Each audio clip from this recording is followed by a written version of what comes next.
DA নিয়ে আলোচনার নির্দেশ হাইকোর্টের 17 এপ্রিলের মধ্যে আলোচনার নির্দেশ দেয়া হয়েছে হাইকোর্টের তরফে।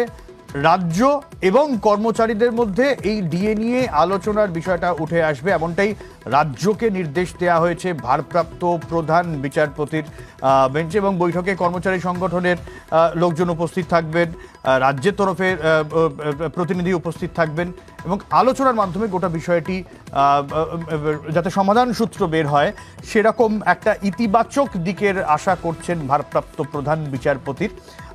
17 তারিখের মধ্যে এই আলোচনার বিষয়টা হবে। ঠিক কি বলেছে হাইকোর্ট, কিভাবে আলোচনা, কার কার মধ্যে আলোচনা, সমস্তটা অর্ণবের কাছ থেকে জেনে নিই। অর্ণব। 17 এপ্রিল তার মধ্যে রাজ্যের তরফে এবং ডিএ আন্দোলনকারীদের মধ্যে একটা আলোচনায় বসার নির্দেশ দিয়েছেন ভারপ্রাপ্ত প্রধান বিচারপতি টি.এস. দেবাঙ্গা নামের ডিভিশন বেঞ্চ।